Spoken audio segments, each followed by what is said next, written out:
பெரும்பாலும் இன்றைக்கு குடும்பங்களில் மிகப்பெரிய அளவில் பிரச்சனைகள் வருவதும், குடும்ப நல நீதிமன்றங்களை பலர் இன்றைக்கு இளைய தலைமுறை நாடுவதற்கும் மிகப்பெரிய காரணம் என்னவாக இருக்கிறது என்று பார்த்தால், எல்லாவற்றையும் கேள்வியோடு தொடங்குவது. கேள்வி கேட்பது என்பது சரிதான்.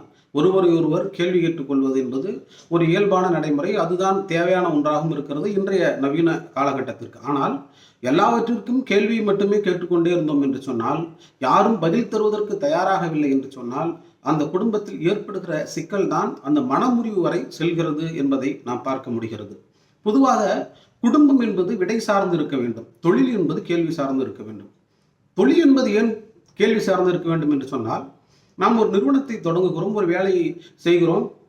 அந்த நிறுவனம் ஒரு பொருளை உற்பத்தி செய்கிறது என்றால், மக்களுக்கு எது தேவை என்று மக்களிடத்திலே போயிட்டு கேட்பாங்க. இது சர்வே சிஸ்டம் என்று சொல்கிறார்கள். இப்போ சர்வே எடுக்கிறாங்க, மக்கள்கிட்ட போயிட்டு சர்வே எடுக்கிறாங்க. நீங்கள் எதை பயன்படுத்துகிறீர்கள், எந்த மாதிரியான உணவு முறைகளை பயன்படுத்துகிறீர்கள், நீங்கள் குளிப்பதாக இருந்தால் எந்த மாதிரியான சோப்புகளை பயன்படுத்துகிறீர்கள், இந்த எல்லாம் ஒரு கேள்வியாக கேட்டுப்பாங்க.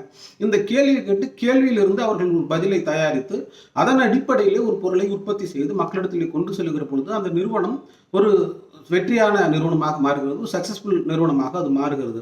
அதே நேரத்தில் குடும்பத்தில் என்பது கேள்வி மட்டுமல்ல, குடும்பத்தில் பதிலோடு இருக்கக்கூடிய ஒரு விஷயமாக இருக்கிறது. பதிலை தெரிந்து கொள்வது, யாருக்கு என்ன வேண்டும் என்பது, கணவனுக்கு மனைவியோ மனைவனுக்கு கனவியோ அல்லது குடும்பத்தில் இருக்கக்கூடிய பிள்ளைகளாக இருக்கட்டும் அல்லது தாய் தந்தையாக இருக்கட்டும், எல்லாவற்றிற்கும் எது அடிப்படையாக இருக்கிறது என்று கேட்டால் அவர்கள் பதிலை தெரிந்து வைத்துக் கொள்ள வேண்டும். இவர்கள் என்ன தேவைப்படுகிறது, இவர்களுக்கு எது தேவையாக இருக்கிறது, எது செய்ய வேண்டும் என்று ஒருவருக்கு ஒருவர், இரண்டுமே ஆண் பெண் மட்டுமல்ல, பெண் ஆண் மட்டுமல்ல, ஒருவர் ஒருவர் பதிலை முன்வைத்து நடத்துகிற குடும்பம். பதில் இது தேவையாக இருக்கிறது, இதை அவர்கள் எதிர்பார்க்கிறார்கள், இது அவர்கள் செய்தால் சரியாக இருக்கும் என்று நினைப்பது.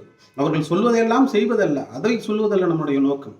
என்ன நோக்கம் இருக்கிறது, எது தேவையாக இருக்கிறது என்பதை உள்ளூர அறிந்து கொண்டு பதிலாக குடும்பம் நடத்துகிற பொழுது அங்கே கேள்வியினுடைய அளவு குறைகிறது. கேள்வியும் கேட்போம், ஆனால் கேள்வியினுடைய அளவு குறைகிற பொழுது, பதில் மேலோங்குகிற பொழுது குடும்பம் மகிழ்ச்சியாக இருக்கிறது. அதே நேரத்தில் தொழில் என்று வருகிற பொழுது கேள்வி அதிகமாகவும் பதில் குறைவாகவும் இருக்கிற பொழுது அந்த இடத்திலே அந்த தொழில் ஒரு மேம்பாடு அடையும் என்பதை நம்மால் பார்க்க முடிகிறது. எனவே கேள்வி பதில் என்று வருகிற பொழுது எந்த இடத்திலே கேள்வி வேண்டும், எந்த இடத்திலே பதில் வேண்டும் என்று தெரிய வேண்டும். குடும்பம் உறவு என்று வருகிற பொழுது பதில்தான் இங்கு உறவாக இருக்கிறது. தொழில் என்று வருகிற பொழுது கேள்விதான் வளமாக இருக்கிறது. எனவே உறவுக்கு பதிலும் தொழிலுக்கு வளமும் நீங்கள் வைத்து கொண்டால்தான், பதிலையும் வைத்து கேள்வியும் வைத்துக் கொண்டால்தான் நம்மால் ஒரு சரியான ஒரு நிலைப்பாட்டுடன் குடும்பத்தையோ தொழிலையோ நடத்த முடியும் என்பதை தான் நாம் புரிந்து கொள்ள வேண்டும்.